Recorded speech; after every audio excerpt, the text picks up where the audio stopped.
eu sou professor na Universidade de São Paulo, eu coordeno o grupo de fisiologia aplicada, o grupo de pesquisa em fisiologia aplicada e nutrição. O nosso foco de investigação lá é a associação entre a nutrição e o exercício, com vistas à saúde e também ao desempenho. É um grupo bastante grande, coordena o grupo eu, o Guilherme, que já esteve aqui contigo, né? Sim. E o Bruno. Vários alunos, tem muito pós-doc, então é um grupo bastante grande com uma linha de pesquisa que tem bastante ramificações dentro desse universo, né, da nutrição, do exercício, tanto com vistas para a saúde, que é o que eu mais trabalho, mas também para o desempenho esportivo e tal. E a gente divide essas atividades entre a Faculdade de Medicina e a Escola de Educação Física. Nós temos laboratório nos dois centros, dependendo do estudo, as coisas acontecem aqui, acolá, enfim.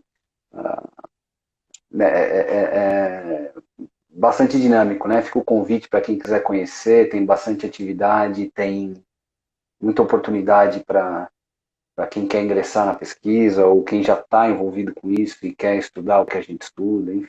Fica o convite para quem quiser conhecer mais, só entrar em contato.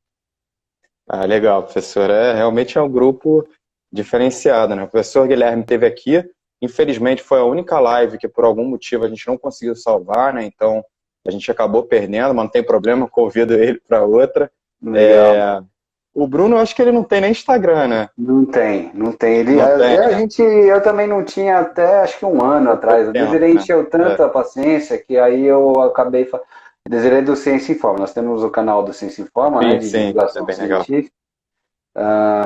E além de eu, Bruno e Gui, a Desiree e a Fabi, somos todos colegas de época de formação, né? Estudamos juntos a vida toda e tal. E a Fabi hoje é professora na Unicamp. Eu, o Bruno e o Guilherme na Universidade de São Paulo, e a Desiree terminou também o doutorado e tal, mas ela foi para a área clínica e hoje ela tem uma clínica própria, mas trabalha com a gente também nessa iniciativa de divulgação científica que a gente faz. Então nós começamos com isso em 2014, com um blog, que é um formato que nem existe mais, né? As pessoas não gostam muito de ler, e a gente escrevia para Verdade. chuchu e fazia textos enormes e tal, e não sei o quê. Aí a gente viu que as pessoas não se interessavam muito, aí migramos para o YouTube, então hoje tem alguns vídeos que a gente faz, mas nunca é muito sim. Agora nessa época não estamos fazendo nada, né? E, Uhum. e o Instagram, que tem uma dinâmica um pouco diferente. Aí a Desiree sempre queria que a gente tivesse Instagram também, não sei o quê. Aí o Gui fez, se rendeu primeiro, o Fabi depois. Eu fui o último a me render, mais ou menos um ano, e o Bruno não se convenceu. Ele usa o do próprio Ciência Informa, todo mundo usa o do Ciência Informa, então às vezes Entendi. a gente nunca sabe quem está respondendo lá, né? Se sou eu, se é o Gui, se é o Bruno, se é a Desiree, se é a Fabi. Fica até aquela sacanagem depois. Foi você que falou isso lá naquele comentário. Não, foi o Lano, é. É uma bagunça. Mas ali está sempre bem representado. Aí fica também o convite pessoal, quem não segue a página Ciência Informa, muito legal. Os vídeos também são bem interessantes. Mas vamos lá. Então são todos profissionais que eu admiro muito, assim, que eu acompanho. O Guilherme era um que eu acompanhava muito. Eu tenho um projeto social com lutadores Ah, e que acho que legal. eu até brinco, né? Meu Mendeley era só artigo dele, tinha muito artigo dele. Então foi uma honra, como está sendo falar com você, mas foi muito legal falar com ele. Eu estava nervoso, porque é um profissional que eu tinha assim desde sempre, né? E é O isso. Gui teve uma contribuição muito grande, né, para essa área dos esportes de luta, Muito, modalidades de muito. combate, fisiologia e tal, relacionado. Muito legal. No mundo todo, lá em Portugal, eu É, estudei lá um tempo e eles sempre citavam, falavam, o grupo lá do Brasil falava do Guilherme, então realmente é um profissional também que eu admiro muito. Mas vamos legal. lá, vamos dar o pontapé. Então eu vou fazer logo uma pergunta, vamos começar logo, não com polêmica, né? Mas eu queria saber de você, quando a gente fala de hipertrofia, a maioria dos estudos ele se baseia na síntese proteica muscular, enfim, do gatilho, da própria leucina, enfim. A síntese proteica muscular é a melhor forma da gente avaliar a hipertrofia a longo prazo, quando a gente fala de proteína? Tá. Acho que tem duas coisas interessantes na sua pergunta. entender a fisiologia relacionada por trás da regulação da massa muscular é fundamental para você investigar mecanismo de ação dessa ou daquela estratégia e tal. Talvez o erro conceitual que as pessoas fazem é de assumir uma relação linear ou uma relação direta entre os dois eventos. Então, se a gente for tentar explicar como se dá a regulação da massa muscular, o balanço proteico é o mecanismo mais aceito para explicar isso. Enfim, eu ia explicar o lance do balanço proteico, não sei até onde vocês me ouviram. Eu falei disso? Você ouviu disso? Começou a falar dos mecanismos, isso, que a síntese proteica é um mecanismo de avaliação, enfim. Na verdade, o que eu estava dizendo era o seguinte, a sua pergunta é interessante porque ela tem duas considerações importantes que a gente deve fazer. Então, o erro talvez seja essa relação direta entre os eventos. O que eu quero dizer com isso? Que quanto mais síntese proteica, mais hipertrofia. Entendeu? Traçar uma relação quantitativa entre esses dois eventos.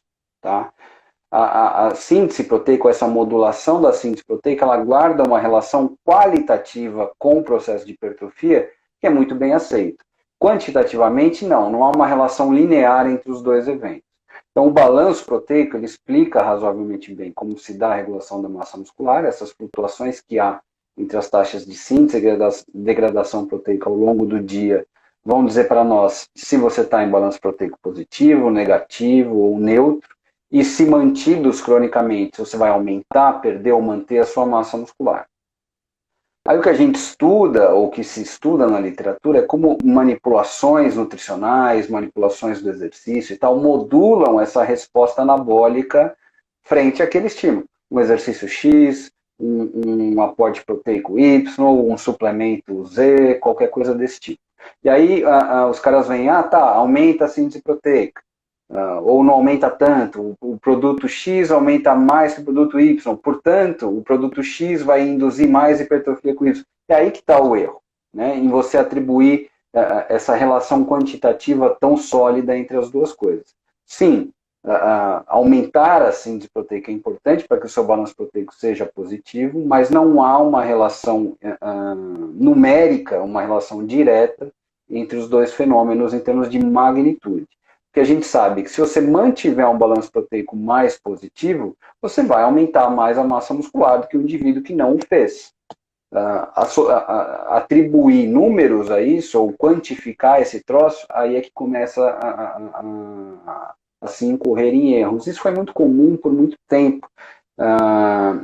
Eu posso até citar nomes aqui, porque eu não estou fazendo crítica negativa de nenhuma forma, mas o grupo do professor Stuart Phillips, com quem eu tenho parceria, tenho artigos, vários publicados juntos, então não estou diminuindo o trabalho dele, mas os trabalhos dele, por muitos anos, tiveram como intuito estudar a fisiologia da nutrição relacionada a essa história da manipulação do aporte proteico e essa resposta anabólica e tal. Só que as conjecturas que as pessoas faziam eram muito fortes, e nunca foi exatamente a ideia do estudo, não eram estudos clínicos, eram estudos de fisiologia, né? Então, dose e resposta para a proteína, estuda a fonte, estuda a distribuição, estuda o timing, estuda o diabo a quatro. E daí via-se que cada uma dessas manipulações resultava em estimulações distintas desse aumento da síntese proteica. Aí a conta na cabeça das pessoas é simples. Portanto, eu tenho que fazer o quê? Se aumenta a síntese proteica, está ligado com hipertrofia, preciso fazer todas essas micro-regulações aí de forma que eu tenha mais síntese proteica quanto possível, que assim eu vou aumentar o máximo possível a minha massa muscular. E não é exatamente assim que funciona, né? De novo, tem sim uma relação qualitativa entre os eventos, mas ela não é direta em termos quantitativos. Não sei se ficou claro. Ficou bastante claro. Ficou bastante claro. E já entrando até na parte prática de recomendações, né? Hoje, falando de hipertrofia, qual seria a recomendação estabelecida ali de proteína, né? E tem alguma diferença para um atleta? Quando eu falo um atleta muito treinado, a gente pode até extrapolar para um fisiculturista, enfim. Existe alguma diferença nesse sentido? A segunda resposta, a gente ainda não tem, a segunda pergunta, a gente ainda não tem uma resposta muito boa, tá? Então eu vou ser mais evasivo ou menos certeiro na segunda resposta sua. Mas sim, hoje o conjunto da literatura ele é bem sólido para a gente assumir que sim, o aporte proteico tem um papel no ganho de massa muscular induzido pelo exercício, tá? A gente sabe disso. O que isso quer dizer? Que para aqueles indivíduos engajados em programa de exercício, de qualquer idade, exercício de força, com visão ao aumento da massa muscular, você precisa readequar o aporte proteico. Fato. Tá? Fato. O que a literatura parece mostrar não, o que a literatura mostra que parece haver um cut point, um ponto de corte, para o qual, além daquele ponto, mais proteína ingerida não faria tanta diferença ou qualquer diferença nesse ganho de massa muscular, que é em torno de 1,6 a 2 gramas por quilo por dia. Tá?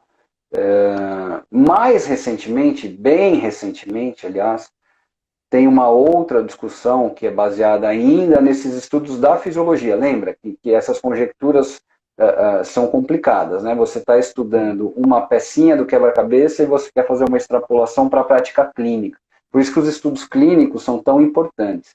E é onde o nosso grupo mais se destaca, né? Então a gente tem se dedicado a isso, a fazer os estudos clínicos para demonstrar se essas manipulações de fato revertem em benefícios morfológicos, de saúde, fisiológicos, o que quer que seja. Tá? Mas tem alguma sugestão de que os indivíduos treinados parecem ou possam precisar de um aporte um pouquinho maior. Tá? Mas isso é muito incipiente e isso é muito ainda baseado num estudo de uma fração do problema. Tá? De novo, são esses estudos mais de fisiologia e tal, e mostram que talvez você tenha num indivíduo mais treinado, que consome mais proteína, talvez a necessidade de um aporte um pouquinho maior. Mas também não seria muito maior, não é um negócio assim, não é 1,6 a 2, é 3. Não é isso. Mas, de novo, esses dados ou esse conhecimento ainda não está sólido o suficiente para a gente ficar elaborando muito mais a respeito. Então, o que a gente sabe hoje é que sim, você precisa readequar o consumo proteico. Sim, parece haver um ponto onde esse troço não exerce nenhum efeito adicional, é por volta desse 1,6 a 2, tá? 2,2, se alguém quiser ser mais permissivo.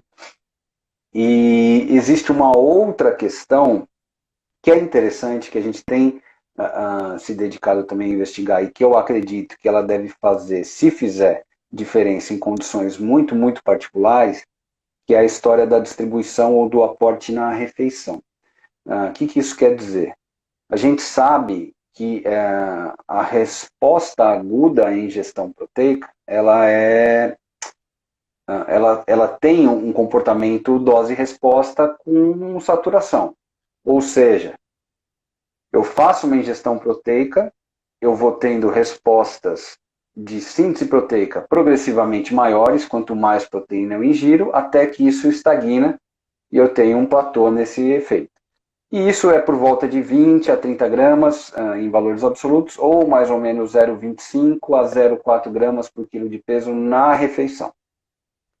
Com isso em vista, há a sugestão do seguinte, se eu não deveria, existe um efeito teto desse consumo de proteínas na minha refeição para a estimulação da síntese proteica, eu não deveria comer toda a minha proteína do dia numa única refeição e fazer esse consumo de maneira fracionada ao longo do dia, de forma a eu ter vários períodos com essa estimulação ótima da síntese proteica. Do ponto de vista da fisiologia, isso faz absoluto sentido, é uma conjectura assim muito bonita, você mostra para a aula, você põe o gráfico, você cria exemplos, fica lindo, você convence qualquer um de que essa é a melhor ideia.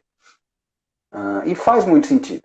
Se você for pensar no balanço proteico, como ele se dá, se você for pensar no balanço proteico em período pós-absortivo, se você for pensar na necessidade de você fracionar essa proteína e manter uma positivação do balanço proteico ao longo do dia e tal, tudo isso encaixa muito bem nessa ideia. O ponto é, os estudos clínicos não têm mostrado, são poucos, são mal controlados, não são desenhos perfeitos, não têm segurado a onda dessa argumentação. Quando você vai para esse ramo dos estudos mais clínicos, mesmo que parece ainda mandar nessas adaptações, é o aporte proteico total do dia, e não tanto essas condições de mais... eu vou chamar de picuinha, mas não é para diminuir. Essa atenção a esse nível de detalhe na regulação do aporte proteico do indivíduo. Então, ainda não tem evidências para justificar isso. Também não tem para derrubar por inteiro, mas não tem para justificar. Eu sempre acreditei que todas essas micromanipulações, não falamos ainda, mas eu imagino que você vai perguntar de fonte e tal, de fonte, de distribuição, de quantidade na refeição, etc. e tal, todos esses detalhes, ou esse grau de atenção aos detalhes na prescrição das proteínas na dieta, talvez façam muito mais sentido para indivíduos, para os extremos. Para aquele cara muito comprometido, tá? Ou para aquele cara que tem um nível de desempenho que não é nem o meu, nem o seu, nem do cara que é o dobro do nosso tamanho e vai todo dia na academia, mas é para indivíduos muito longe da curva média. Tá? Para mim, o que mais me motiva mais a estudar são os caras do lado esquerdo dessa curva, quem está caidinho. Então, eu gosto muito de trabalhar com idoso, com paciente, com quem tem algum problema nesse sentido. E aí, a gente tem vários trabalhos ainda em andamento, mas que vão nessa linha e que eu espero, numa próxima vez que a gente conversar, já ter mais coisas interessantes para contar. Mas, por exemplo, a gente está trabalhando com idosos com obesidade sarcopênica.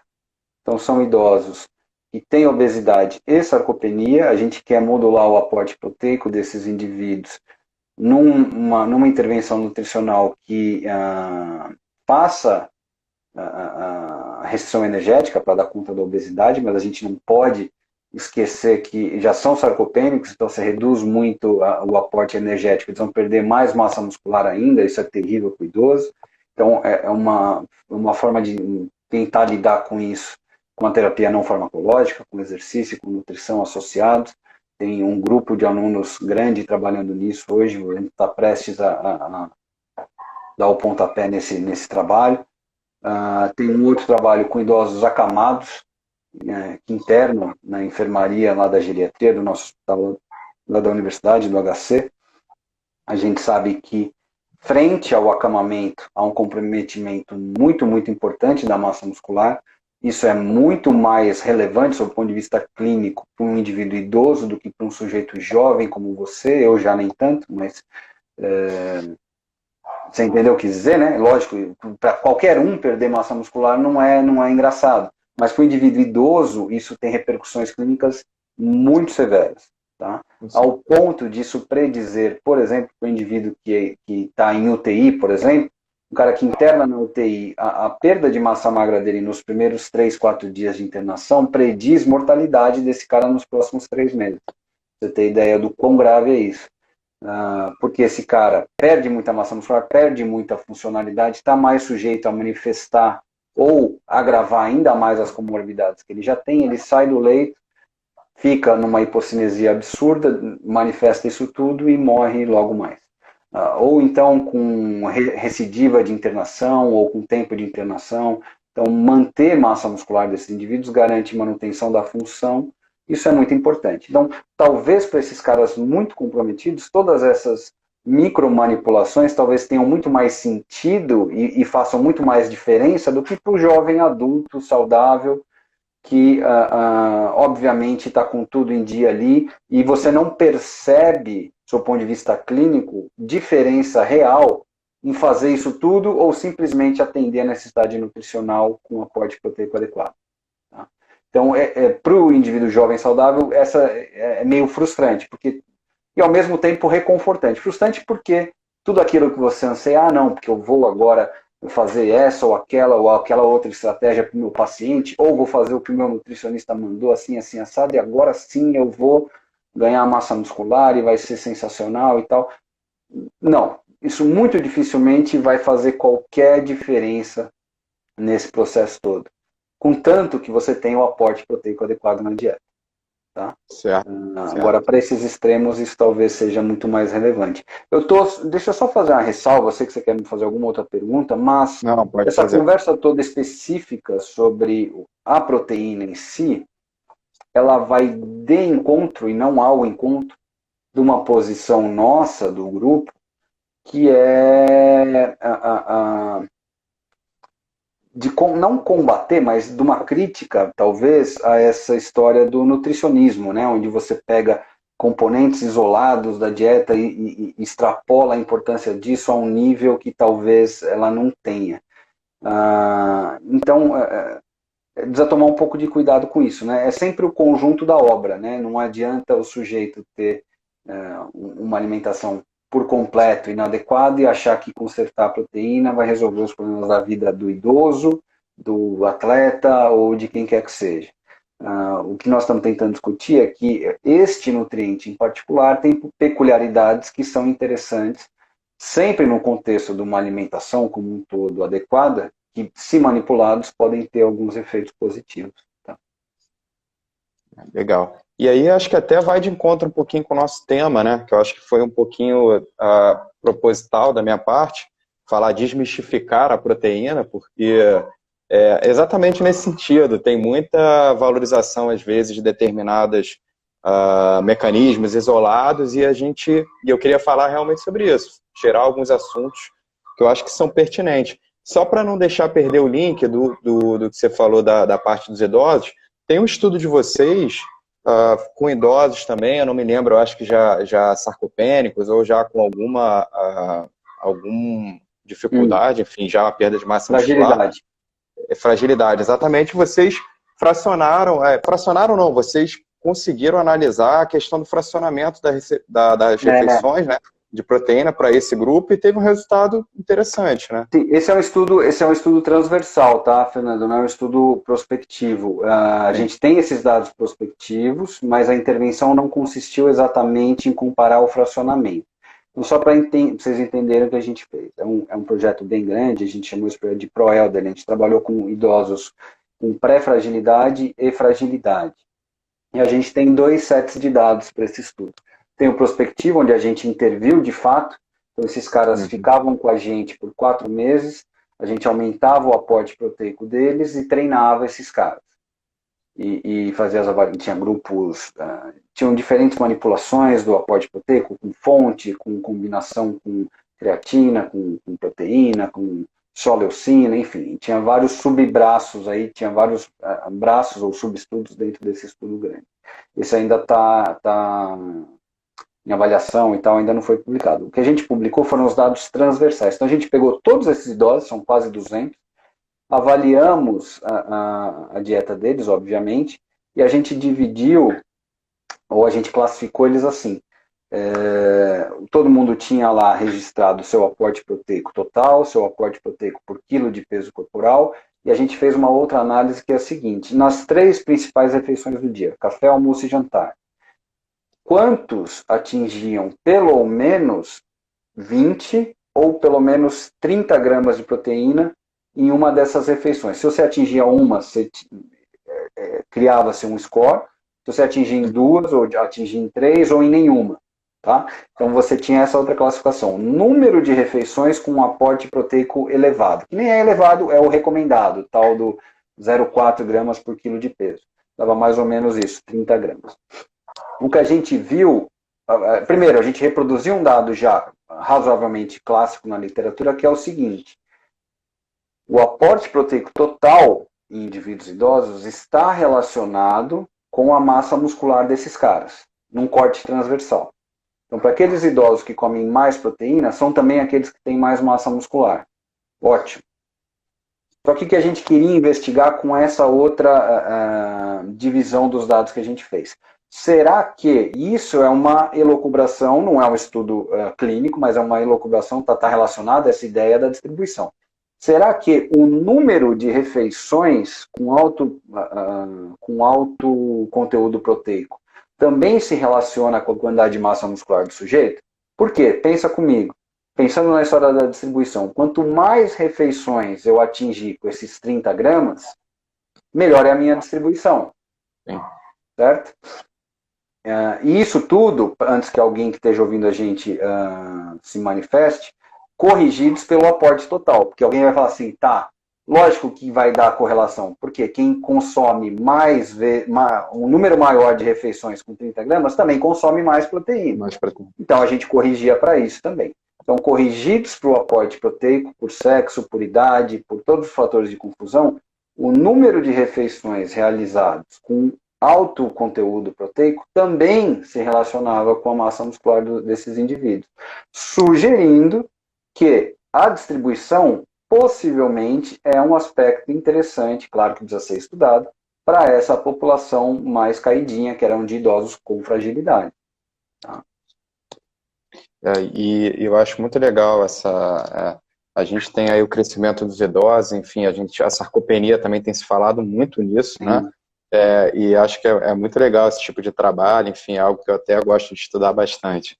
Depois eu vou parar para ver com atenção o artigo, ainda não consegui ler ele todo não, mas vou dar uma lida. Eu sempre falo para as pessoas, para os profissionais de nutrição e tal, que muitas vezes tá todo mundo ainda focado na história do indivíduo da academia, no lance do jovem e tal, e não sei o quê, e eu venho com um discurso talvez, isso em sala de aula, obviamente, a coisa é um pouco diferente, né? Mas meio balde de água fria, que é assim, olha, claro que todo mundo precisa e todo mundo vai se beneficiar de um respaldo, de um suporte de um profissional de nutrição.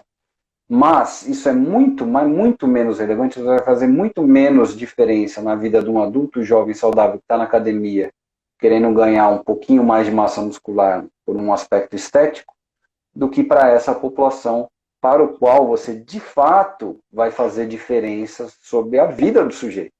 Né? E é uma população que só aumenta, e é uma população que vai ter uma demanda, ou vai requerer muito mais a presença dos profissionais de saúde, profissionais da educação física, profissionais da nutrição, e essas duas profissões, faço parte das duas, estão ainda muito preocupadas com a estética, enfim, com aspectos talvez menos nobres. É claro que há espaço para isso também dentro da atuação profissional, mas ela é muito menos relevante do ponto de vista social do que para esses caras que realmente precisam da gente e que a gente ainda nega um pouco se especializar e buscar atender melhor esse público, né? Com certeza, concordo plenamente. Até tem uma frase, acho que foi o Ney Filipe falou uma vez, que eu sempre fiquei com isso na cabeça, que ele falou, hoje a pessoa está preocupada, por exemplo, se ela tem o bíceps grande, está com tanquinho e tal, mas só que quando você for idoso, quando você for mais velho, talvez a maior preocupação seja se você consegue limpar o bumbum sozinho, por exemplo. Exatamente. Ele falou isso do bumbum para ficar bem, mas se você consegue limpar o seu bumbum sozinho, assim, são coisas básicas, né? Se você consegue fazer coisas básicas. E isso também é bem importante. A gente está vinculado lá na medicina, Fernando, à disciplina de reumatologia. O nosso grupo, o grupo de fisiologia aplicada em nutrição, está vinculado à disciplina de reumatologia. E o paciente HC é um paciente muito grave, normalmente. É um hospital terciário, é um hospital que recebe os pacientes mais graves nessas doenças crônicas todas. E a artrite reumatoide é uma doença que causa muita debilidade física. E a gente tem tido muito sucesso com as intervenções lá para a autonomia dos sujeitos, autonomia, sim, atividades da vida diária. E os relatos, eles vão super ao encontro do que você está dizendo, a felicidade do sujeito e o que isso representa em termos de qualidade de vida, o sujeito conseguir fazer a higiene pessoal no banheiro, é um negócio que ninguém consegue conceber, porque, felizmente, a gente não tem esse tipo de debilidade. Mas para quem não tem, isso tem um significado muito grande, e a gente não se preocupa com isso como deveria, né? Com certeza, com certeza. E aí, professor, você já, dando seguimento, você já deu spoiler aí da nossa conversa sobre essa questão de alguns detalhezinhos que funcionam menos do que as pessoas realmente esperam, né? Mas Tá. até já perguntaram aí, então eu vou dar a deixa nessa pergunta, que é a questão das fontes das proteínas, Ah, né? isso é legal. É, Esse é muito isso, legal, esse assunto, porque ele é muito atual, né? Ele tem muito a ver com o lance do veganismo e etc. sim, E aí a gente tem discussões interessantes que vão por além só da questão da massa muscular e tal, da sustentabilidade, etc. Enfim, nesse sentido a gente também se dedicou a investigar isso bastante no laboratório. A, a Vitória, a minha aluna de mestrado, que agora está indo para o doutorado, estudou, fez um estudo belíssimo com isso. Acabamos agora o estudo dela nessa temática, e deve sair publicado logo mais, mas eu posso contar os resultados para vocês, e eles são bastante interessantes. legal. Eu vou gastar um tempinho aqui com um preâmbulo, só para situar quem está ouvindo a gente, do seguinte: a gente falou há pouco da história dessa modulação da síntese proteica com as manipulações e tal, e não sei o quê. E uma das coisas que faz diferença nessa estimulação aguda, nesse estímulo anabólico agudo, é a fonte proteica. E esse é um dado absolutamente clássico, reprodutível, inegável também. Tá? O que eu quero dizer com isso? Que a fonte proteica, animal ou vegetal, exerce respostas ou resulta em respostas anabólicas distintas, quando oferecidas em quantidades similares. Então, se eu pegar 20 gramas, ou qualquer gramas que seja, de uma proteína animal e de uma proteína vegetal, e oferecer para o sujeito e investigar o quanto isso resulta de aumento na síntese proteica, fontes animais vão sempre levar vantagem. Fato, acabou. Tá? Não tem muita discussão nesse sentido. Por que isso acontece? Muito por conta do perfil de aminoácidos que compõem essa proteína. A gente sabe que esse efeito agudo da estimulação da síntese proteica está muito ligado à quantidade de aminoácidos essenciais que essa proteína tem. Em particular, com a quantidade de leucina que essa proteína tem. E a gente sabe que as proteínas animais têm mais leucina que as proteínas vegetais. Então, quando você dá a mesma dose de proteína, a resposta anabólica vai ser diferente, porque uma tem mais leucina que a outra. Tá? Tanto é que, se você equiparar as doses por leucina, a resposta já fica igual. Por exemplo, em 20 gramas de proteína do soro do leite, eu vou ter algo próximo de 2 gramas de leucina, tá? Um pouquinho menos.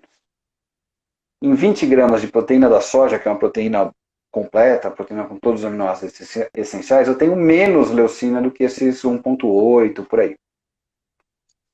Mas, se eu der mais proteína de soja de forma a chegar na mesma quantidade de leucina que os 20 gramas de whey, a resposta anabólica fica igual. Então, a leucina tem um poder muito interessante de ser o gatilho todo para esse mecanismo de aumento da síntese proteica.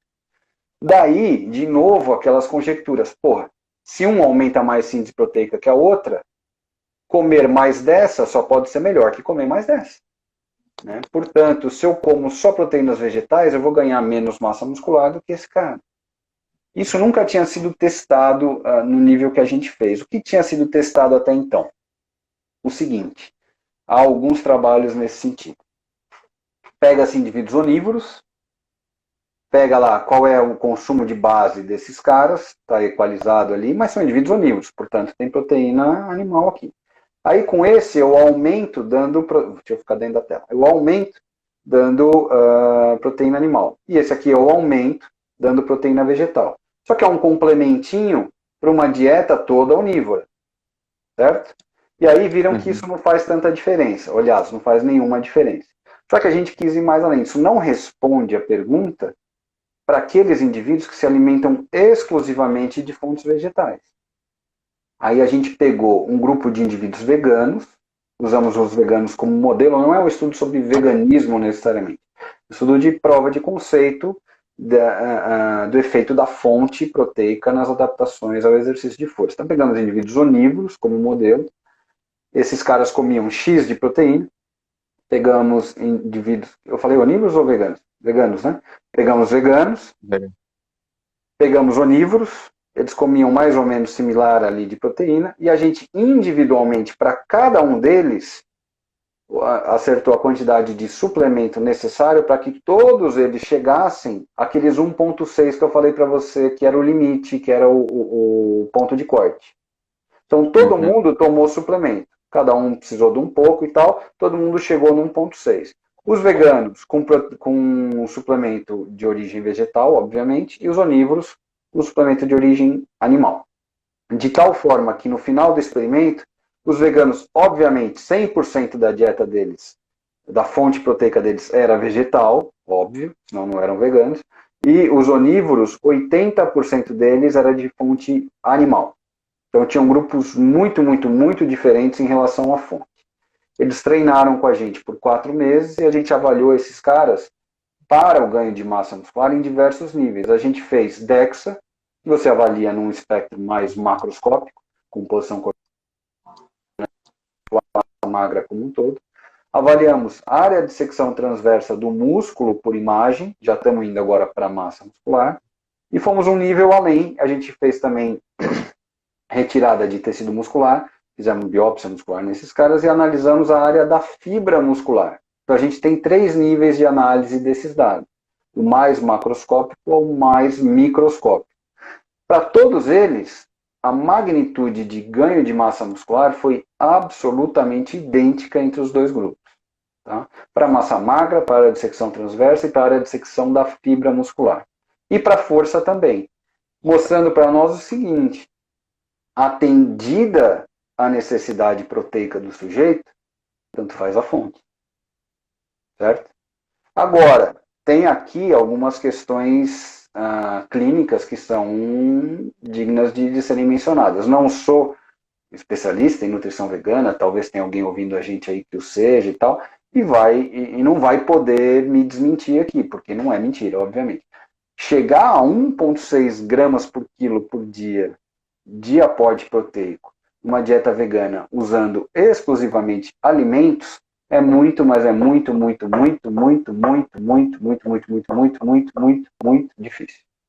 Né? Não é impossível, obviamente, mas é realmente muito complicado.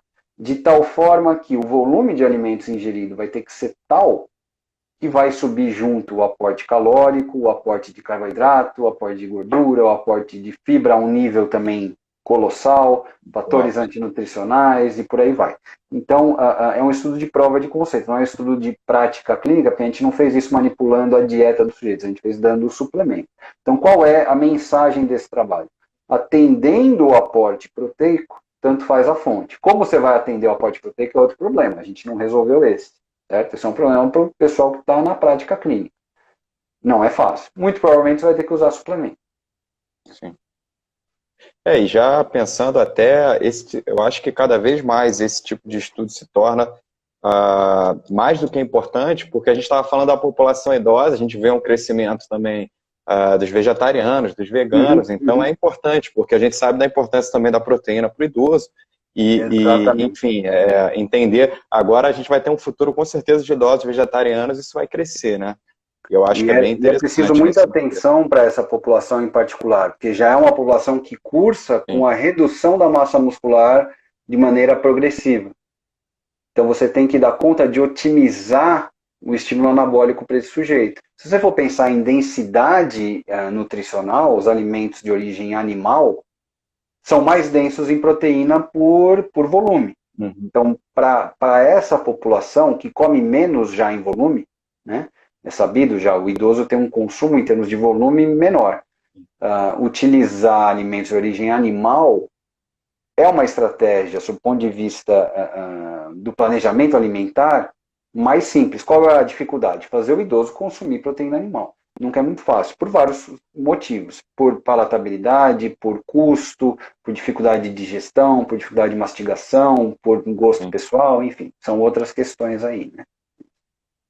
E aí, professor, também outra questão que são das refeições mistas, né? Saíram alguns trabalhos relativamente recentes tentando extrapolar um pouquinho essa questão da síntese proteica para as refeições mistas, né? Tem, acho que é o grupo lá da Holanda que estuda bastante isso, exatamente.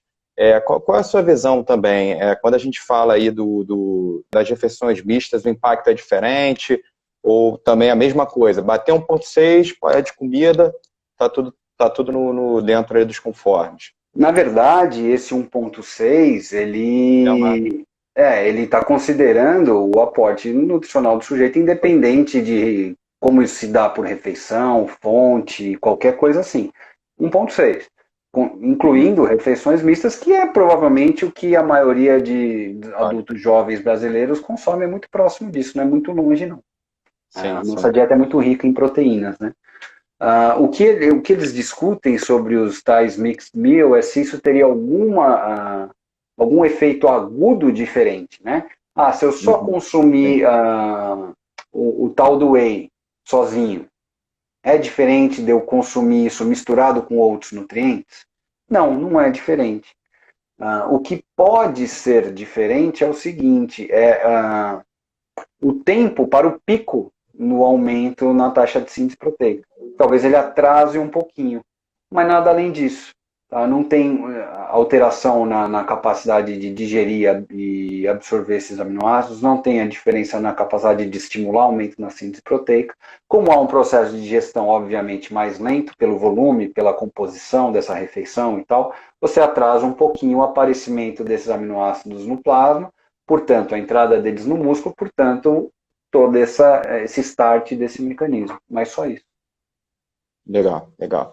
Eu acho que eles têm, muito nessa visão mesmo do agudo ali, né? É, E aí surgiram alguns trabalhos até interessantes, é legal de ler, mas realmente o sentido é esse, né? Independente da fonte, né? E até você já tinha falado disso, né? De não extrapolar tanto para esse momento agudo de síntese proteica, né?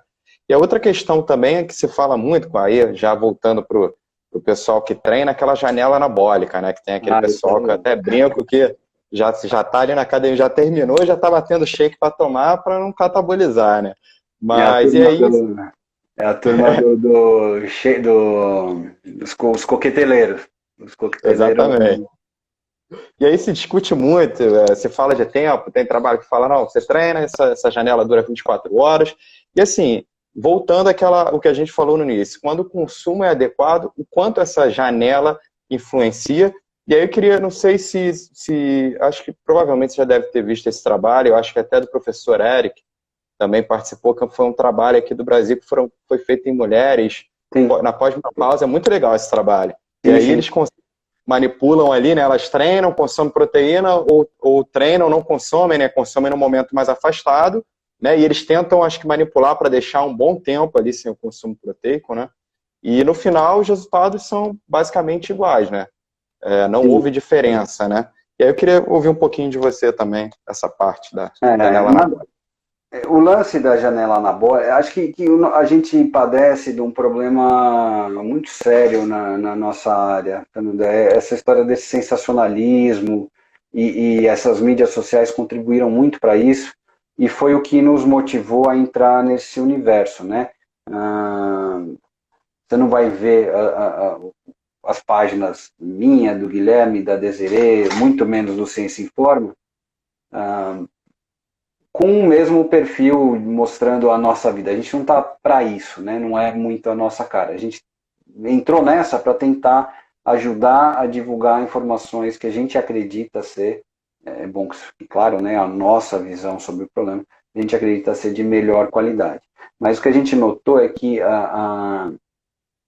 esse universo todo das mídias sociais permitiu ou deu muita voz para muita gente falar o que queria e convencer as pessoas com um discurso também do que lhes fosse conveniente. Eu tenho absoluta ciência de que tem muita gente por aí que fala muito melhor do que eu, que é muito mais comunicativo. Eu sou um cientista, não sou um comunicador. Eu tento melhorar essas habilidades por motivos óbvios, mas não é a natureza do que eu faço. Tem gente que é absolutamente especializada nisso, faz cursos e comunica como profissionais e que estão por aí ganhando muito dinheiro às custas da ingenuidade, muito provavelmente devido a uma má formação da maioria dos profissionais da nossa área, com um discurso que é absolutamente fantasioso. E esse lance da janela anabólica se encaixa muito bem nisso. Teve muita gente vendendo, ou que fez seu nome vendendo esse discurso da janela anabólica, com cursos, com não sei o que, com não sei o que lá. Normalmente são sujeitos muito mais, isso não é difícil, muito mais bonitos, fortes, ricos do que eu ou do que meus colegas cientistas, que falam muito melhor, que têm um alcance muito maior e que convence as pessoas muito mais fácil. Né? Não precisamos citar nomes aqui de ninguém, porque não é um ou são dois, são vários com esse perfil. Né? Esse troço nasce da interpretação inadequada dos estudos. Isso é absolutamente claro para mim. Tá? Nenhuma dessas pessoas é pesquisador, nenhuma dessas pessoas entende pesquisa, entende ciência, entende como se faz pesquisa ou que respostas ela dá. E aí vira uma coisa que eu comentei com um aluno meu outro dia, que é o seguinte, são contadores de histórias dos outros. A pessoa vai lá, consome, entre aspas, a literatura, faz uma interpretação deficiente dessa literatura e conta a história dos outros, como se fosse dele, com um viés absolutamente equivocado. Se essas pessoas tivessem o mínimo de treinamento em pesquisa, elas entenderiam que essa interpretação da janela anabólica como foi dada, ela é absolutamente incorreta. Esses estudos todos de dose e resposta, esses estudos todos agudos de fisiologia da nutrição, eles são estudos muito caros de serem realizados. Esse estudo com infusão de aminoácido marcado e o tracing desse aminoácido com as coletas e o cálculo da taxa de síntese proteica e tal, é um processo custoso, elaborado, invasivo, não é simples de ser feito, e por isso os seus desenhos são sempre otimizados para que você consiga fazer no menor tempo possível. Então, nenhum desses estudos foi desenhado para isso. Para isso o quê? Para verificar se tem um efeito da hora em que eu tomo. Quer dizer, até tem um ou outro, mas o grande conjunto deles não. Então, tem vários estudos, por exemplo, com dose e resposta. Como é que é isso? Eu vou para o laboratório, chego lá, coleto uma biópsia, coleto saliva, coleto sangue, beleza. Aí eu sou canulado, ponho a bombinha lá de infusão, faço um exercício, tomo a proteína e fico medindo essa taxa de síntese proteica enquanto eu estou infundindo esse aminoácido marcado no sujeito. Quando eu parar de infundir, eu paro o experimento. Só que a hora de infusão é uma fortuna. Então eu não posso ficar com o cara ali infundindo o dia inteiro, mesmo porque o cara tem que ficar parado, deitado na maca. Tem outro fator complicador. Então todos esses estudos são feitos ali, ó, fez, tomou, acabou, mediu, foi, viu o que aconteceu. E aí todos eles têm esse desenho similar. Eu venho, faço o exercício, tomo e meço. Aí na cabeça das pessoas, porra, fiz o exercício, tomei, aumentou a síntese proteica. Portanto, eu preciso tomar a porcaria da proteína logo depois de fazer o exercício. Daí nasceram os coqueteleiros anônimos. Os caras que qualquer academia tem isso. Você sai do seu treino, vai para o vestiário, chega sempre algum maluco todo cagado de suor, todo funhanhado. O cara vai lá, abre o armário dele, a primeira coisa que ele faz, no primeiro milissegundo depois do treino, é começar a chacoalhar aquela maldita coqueteleira para tomar o whey dele, achando que se ele não tomar naquele momento, ele não vai ter nenhum efeito. Ele pode até chacoalhar a coqueteleira para fazer o sambinha para ouvir o Raça Negra logo mais. Mas, obviamente, isso não tem nenhum efeito adicional para o ganho de massa muscular do sujeito.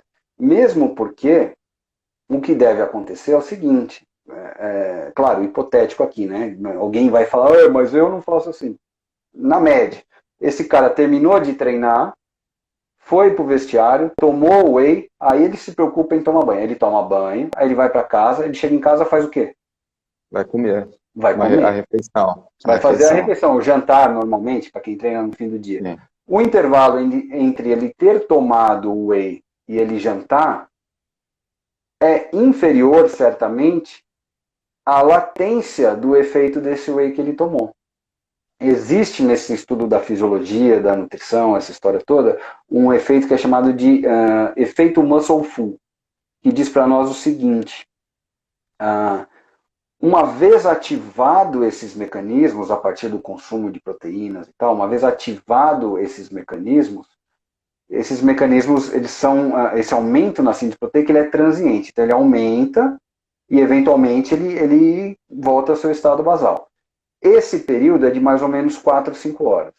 Qualquer coisa que você faça dentro dessa janela de tempo, depois de já ter ativado esses mecanismos, não implica nem num efeito maior, nem num efeito mais duradouro. Portanto, se eu acabei o treino, tomei o whey, ativei todo esse mecanismo, daqui 1 hora eu vou jantar, eu faço o que com essa proteína do jantar? Que eu comi 8.500 filé de frango. Não tem mais o que fazer com essa proteína. Você vai oxidar. Não tem jeito, esses aminoácidos. Porque o mecanismo já foi ativado e ter jogado essa proteína durante o processo todo não tem nenhum benefício. Daí também é que se pensa muito a história da distribuição e tal, né, se justifica pela fisiologia que a gente entende hoje desses mecanismos todos. Então, o que a gente sabe é que o exercício aumenta a sensibilidade do músculo à presença do nutriente, da proteína no caso. E esse aumento da sensibilidade, ele dura pelo menos 24 horas, o que de maneira nenhuma quer dizer que você deva treinar hoje e comer amanhã. Não é isso. O que só quer dizer que não tem a menor necessidade de você obrigatoriamente aproximar o consumo proteico da sessão de exercício. Você pode muito bem seguir um planejamento alimentar onde você treina X hora, daqui 1 hora você vai jantar, almoçar, fazer uma refeição, sei lá o quê. E você pode, se for o caso, também usar o suplemento, porque você não vai comer nesse próximo intervalo de 3, 4 horas. Enfim, isso tem que caber no planejamento alimentar de cada nutricionista e preparou para o seu cliente. Mas essa aproximação temporal dos dois eventos é absolutamente desnecessária. Legal. E aí, professor, eu ia te pedir uma coisa, se você concordar. A live, ela cai a partir de 1 hora. Então, ela vai, daqui a 1 minuto, ela vai cair. Aí eu queria fazer o seguinte, sair, a gente entra de novo só para a gente falar do emagrecimento também, que eu acho que é legal dessa parte, e poder encerrar aí, poder agradecer da maneira correta, enfim. E aí te liberar pro Raça Negra, porque eu não vou fazer isso com você, né? Te deixar... Podemos ficar sem o Didier de hoje. Então tá bom. Exatamente. Você quer desligar já para não esperar cair? Eu vou sair, exatamente. Eu vou sair, pessoal. Vem voltando que a gente já volta só para fechar aí com o emagrecimento, que é uma parte que eu acho que é relevante a gente falar. Tá bom? Até já, professor. Mas só para a gente entrar também na parte de emagrecimento, por quê? A gente, enfim, lê muito sobre proteína, efeito térmico dos alimentos, saciedade, a própria questão da proteína na manutenção da massa muscular, quando a gente está em déficit calórico, enfim. Hoje em dia tem muito material sobre isso. Mas eu vejo também uma corrente muito comum hoje em dia, que é quanto mais melhor, então, doses cavalares de proteína, enfim, tira muito ali no carboidrato, principalmente, né?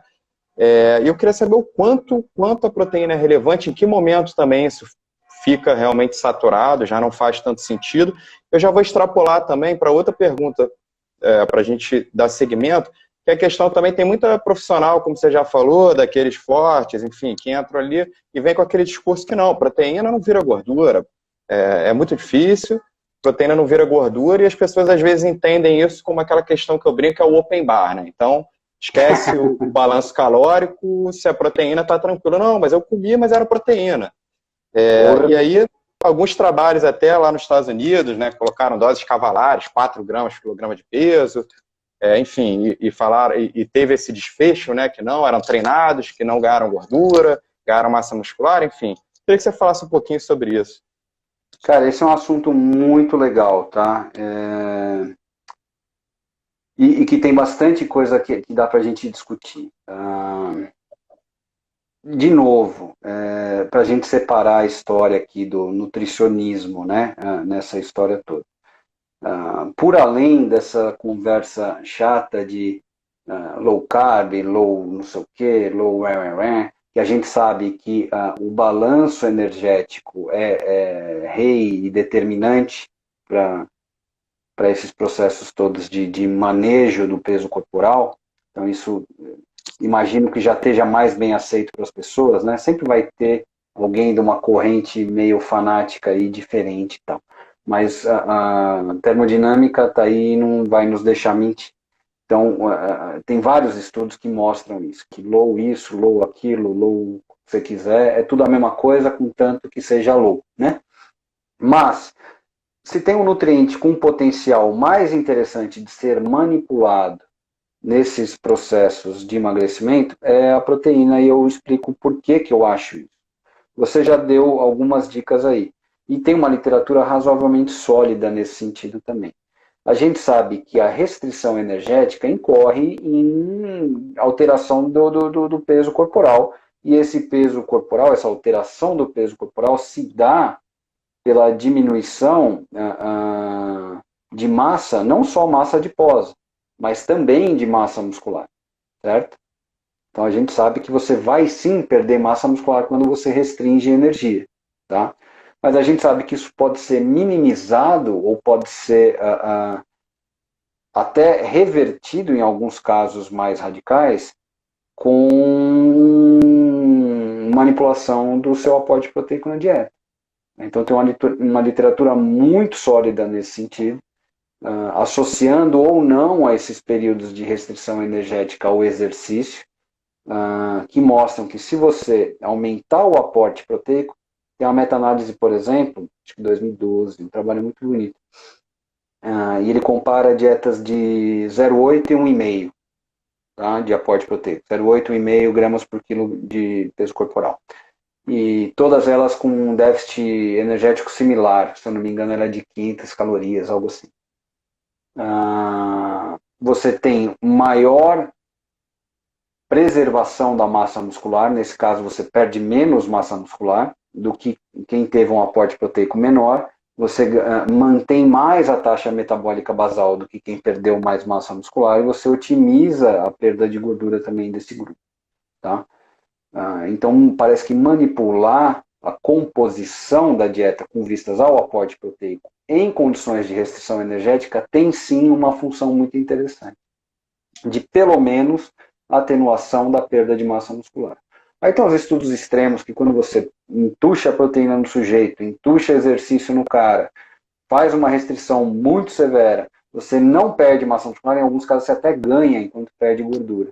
Mas são protocolos assim absolutamente infactíveis sob o ponto de vista prático, tá? De novo, o trabalho mais heavy metal nesse sentido é também do grupo do professor Stuart Phillips, com quem eu já disse que tenho familiaridade, trabalho junto, então eu pude perguntar para ele pessoalmente sobre esse trabalho. E é um trabalho que tem um resultado que você fala assim, meu Deus, eu quero, né? Porque são indivíduos jovens, adultos jovens, submetidos a uma restrição energética importante, são 40% do valor energético total de restrição, é uma restrição bastante grande, e um aporte proteico aumentado também de maneira bem considerável.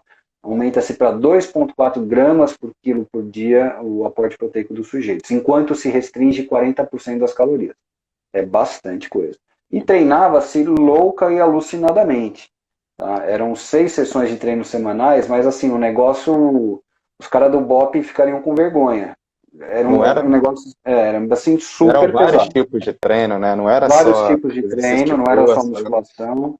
Várias sessões, às vezes múltiplas sessões por dia, era um negócio heavy metal. Mas no fim, esses caras perdiam quase 5 quilos de gordura e ganhavam quase 2 quilos de massa muscular em um mês. Só que é um negócio absolutamente insustentável. E você tem um resultado desse, obviamente que qualquer um fala, porra, vou continuar esse negócio aí. O projeto era para 2 meses, ele teve que parar com 1 mês, porque apesar do resultado, ninguém queria seguir no negócio. Ninguém aguentava mais seguir nesse protocolo. E traz para nós uma outra discussão que você não perguntou, mas que eu vou falar porque eu acho importante, que é a seguinte. Todas essas abordagens restritivas, malucas e tal, todas elas vão ter algum efeito em curto prazo. Cortar carboidrato tem um efeito em curto prazo, cortar as pernas tem um efeito em curto prazo também. Cortar o que você quiser em curto prazo tem um efeito, mas quanto mais radical for a estratégia, menos sustentável ela é em longo prazo. Mais indutora de transtornos de comportamento elas são, mais problemáticas em longo prazo elas vão ser também. Tá? Então, o que a gente sabe é que sim, essa história toda guarda alguma sustentação científica. A implementação disso na prática é um pouco mais complicada. Mas, saindo desses exemplos mais extremos, a gente sabe que associar o exercício com aporte proteico em condições de restrição energética é capaz de minimizar de maneira importante a redução da massa muscular. Fazendo isso dentro de estratégias mais razoáveis, de fato mais digerível, né? É mais passível de você incorporar isso na vida do sujeito e refletir de fato numa mudança de hábito mais sustentável. Mas esses protocolos super agressivos que as pessoas mostram em aula e tal, e nego sai anotando para fazer com seus pacientes no dia seguinte, não tem como fazer. Né? Já é o cara, o transtornadinho, né? É o perfil noinha. Agora, as proteínas têm ainda outras propriedades interessantes. Você falou aí da saciedade e tal. Esse é um aspecto muito legal de discutir quando a gente fala em proteína e emagrecimento, que é o poder de induzir saciedade que as proteínas têm. A gente tem uma literatura também bastante razoável que dá suporte a isso e mostra para nós alguns efeitos interessantes. Então a gente sabe que aumentar o aporte proteico implica em aumentar a sensação de saciedade para a maioria das pessoas e pode implicar também em efeitos metabólicos interessantes, algo que a gente também está estudando no grupo. Eu tenho uma parte desse projeto com os idosos com obesidade sarcopênica passa por aí, que é tentar entender como a manipulação desse aporte proteico no café da manhã desses idosos que são obesos, que portanto já devem ter um grau de resistência à insulina, como isso pode interferir positivamente no metabolismo da glicose nesses indivíduos. É o que a gente chama de second meal effect, efeito da segunda refeição. Aumentar o aporte proteico na primeira refeição do dia parece diminuir ou trazer uma melhor resposta glicêmica na refeição subsequente. O que, obviamente, é bastante interessante quando você está pensando em emagrecimento, porque você está pensando em emagrecimento de indivíduos obesos. Indivíduos obesos são muito mais propensos a ter alterações na sensibilidade à insulina e tal, e todas essas estratégias podem fazer sentido para eles. A gente sabe, de novo, a história da saciedade, que aumentar o aporte proteico traz saciedade, que aumentar isso no café da manhã parece resultar nas melhores respostas de saciedade ao longo do dia. Então tem uma literatura muito, muito bacana nesse sentido, e é uma ferramenta interessante que tem que ser usada com parcimônia e sempre respeitando esses princípios de mudança de estilo de vida e de hábito do indivíduo, e não utilizando aquela estratégia meio kamikaze, né? Tá, então proteína é bom, então você vai almoçar um caminho, você vai, no café da manhã, são 38 ovos, para que você não coma mais. É claro que eu estou sendo caricato aqui para dar o ponto, sim, mas você entendeu o que quis dizer, né? As pessoas costumam perder a mão e querer seguir aquele protocolo experimental na prática clínica do sujeito, enquanto isso, obviamente, tem outras implicações. Você perguntou mais alguma coisa que eu não falei. Sobre a questão da proteína também, aí já saindo do emagrecimento, falando do ganho de gordura, que algumas pessoas têm uma falsa impressão que proteína não teria um impacto, né? Quando se fala da proteína, não, mas é só comer proteína. Não vou engordar, esquece o balanço ali calórico, né? E aí, como eu falei, tiveram trabalhos lá nos Estados Unidos, e acho que bastante problemas até de metodologia, mas que mostravam que doses cavalares de proteína nos treinados, enfim, que não tinha um impacto na gordura, enfim, ganhavam massa muscular, até alguns perderam gordura. Eu queria que você falasse um pouquinho só sobre isso. 4 gramas, não era um negócio assim? 4. Então, aquela revista, ela tem um viés estranho, tá? Eu acho importante, acho que as pessoas não têm obrigação de saber isso, tá? Isso é uma coisa mais nossa do meio acadêmico e tal. Existe um conceito no meio acadêmico, ou uma classificação para algum. Não é o caso dessa em particular, tá? Não leve literal. Que a gente chama de revistas predatórias, que tem uma prática editorial inadequada, porque essa história hoje da produção científica virou um mercado. Né? Então, ter uma revista científica hoje, ser proprietário, entre aspas, de uma revista científica, é algo potencialmente muito lucrativo, porque é um trabalho não remunerado. Quem manda um artigo para a revista normalmente paga para esse artigo ser publicado. Você não paga para quem fez o artigo, você paga para que o seu artigo seja publicado na revista do cara. Você não paga os revisores, você não paga editor, você simplesmente edita a revista.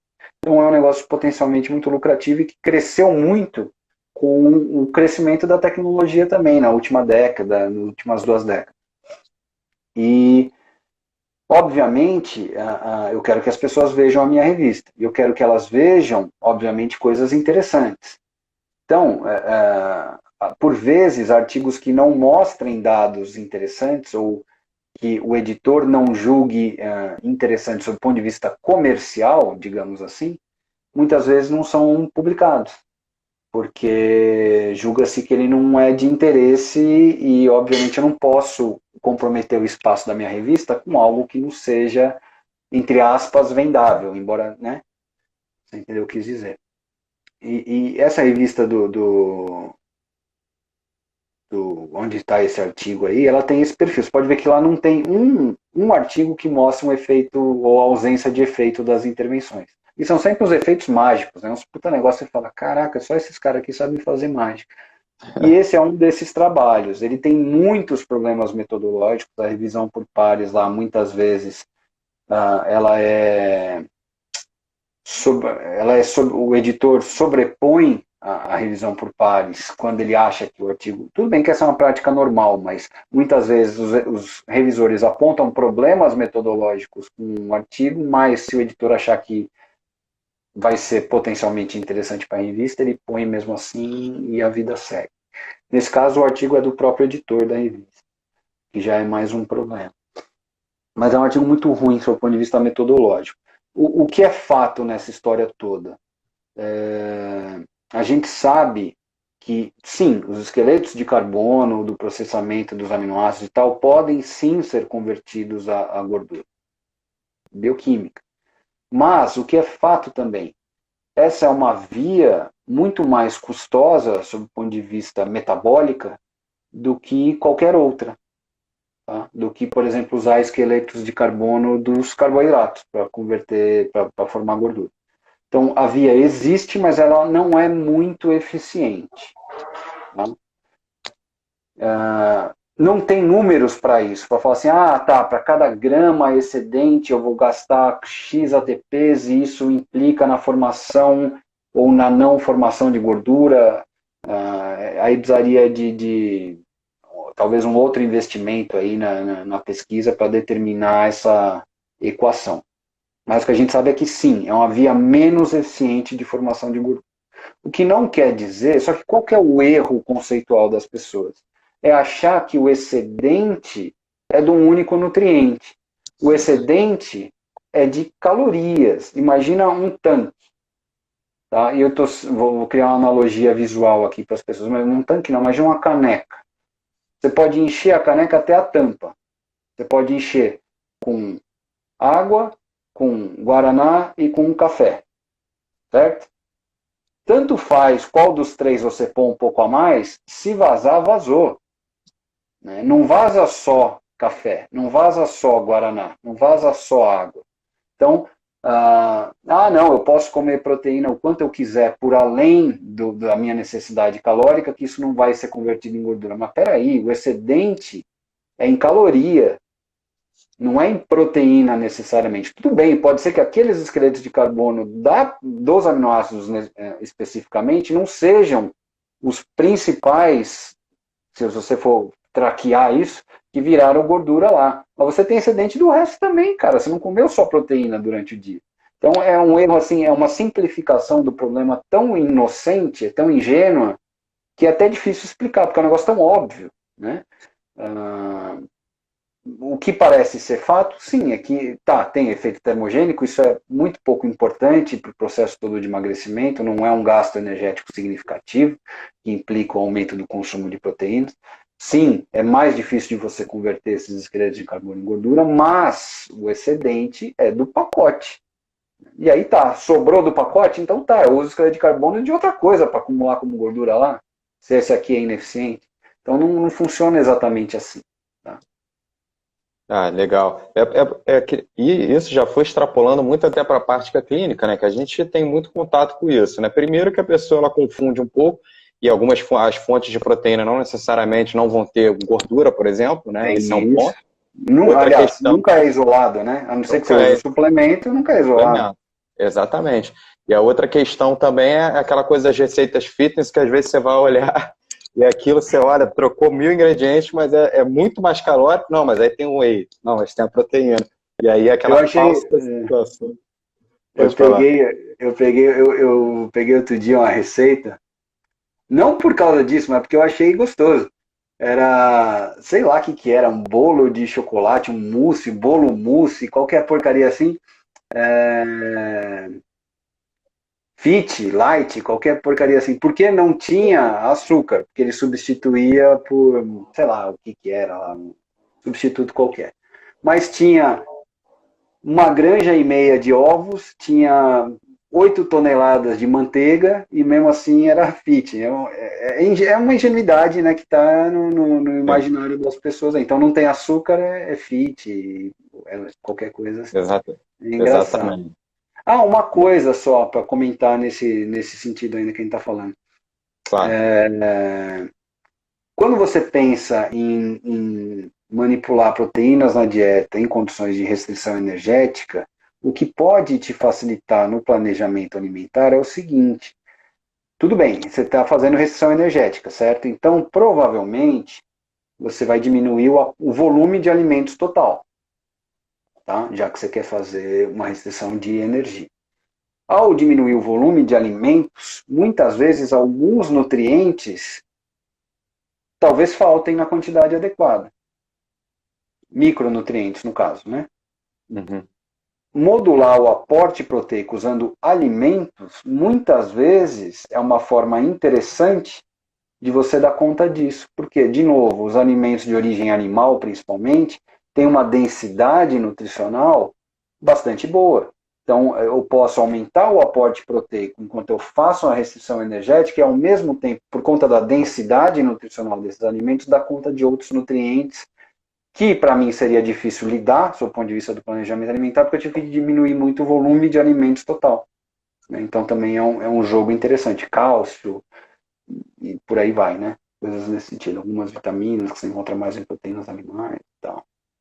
Com certeza. A gente é o que a gente sempre prega também, né? Alimentação ali, os alimentos realmente. A gente está falando de nutrição, né? Claro que suplementos a gente até já citou caso, o próprio vegetariano, o vegano ali em algum sentido pode ser interessante, mas a alimentação a gente sempre foca nos alimentos, né? Eu costumo falar isso com os pacientes.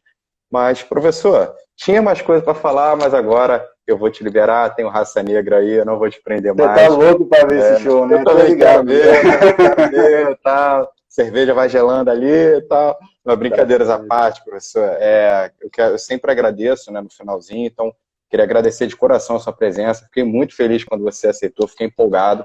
É um profissional que, como todos que tiveram aqui, mas tem um respeito muito grande. Já fui assistir aula, saí daqui do Rio, peguei um ônibus, fui para São Paulo, 7 horas de viagem, cheguei lá para assistir aula, opa, vamos embora. Então, assim, e eu costumo falar, e digo isso também para outros nutricionistas, que a gente tem que valorizar realmente os profissionais que estão aí, que fazem muito pela nossa ciência, né? Então, eu fiquei realmente muito feliz. Os colegas mandando mensagem, pô, muito maneiro, não sei o quê. Então, é legal. Eu acho que é legal você saber desse reconhecimento, né? Eu acho que é importante, principalmente nesse momento que a gente está vivendo. Então, agradecer muito sua presença. Fiquei muito feliz, de coração. Espero que mais para frente a gente possa repetir. E o que eu sempre peço para todos aqui no final é deixar uma mensagem, não precisa ser do tema, pode ser sobre o momento atual da nutrição, mas algo que deixe o pessoal sair daqui com uma pulguinha atrás da orelha ou com alguma reflexão. Talvez o que caiba muito, só antes da gente acabar, a gente não falou da leucina, né? Olha que pena. Outro dia a gente fala disso. Tem aquele estudo nosso recente que saiu agora. É verdade. Era um tópico, mas se quiser falar também, não tem problema nenhum. A gente fala, fica mais uns 10 minutos aí, o pessoal eu vou um minutinho eu falo disso, vai, só para não falar que a gente não falou, porque é um estudo recente nosso, bem bonitinho também. Que tem muito a ver com essa história da suplementação e o lance do adulto jovem suplementando e tal. A gente fez o seguinte, com essa história toda da leucina ser o gatilho para aumento da síntese proteica, etc., a suplementação de leucina também ganhou uma certa projeção, né? Então tem o aminoácido, tem que ter mais leucina nisso aqui e tal, ou eu mando manipular, ou etc e tal, ou suplemento com a leucina isolada. A gente fez o seguinte, pegamos adultos jovens, treinados, esses caras já comiam o suficiente de proteína na dieta, já comiam aqueles 1,6, sem suplementar, sem nada, era a dieta habitual deles, e em adição a esses 1,6, a gente suplementou 10 gramas de leucina, não foi pouca leucina, não, foi leucina pra chuchu. A Lorena está falando do HM-beta, é verdade. Vai na mesma linha, tá, Lorena, para você que perguntou. Em adição a esses 1,6 que ele comia. E aí o que a gente viu foi nenhum efeito dessas leucina adicional em comparação ao grupo placebo, nenhum efeito. E é muito fácil explicar por que não tem nenhum efeito. Assim como o HM-beta também não tem, que ela mencionou aí.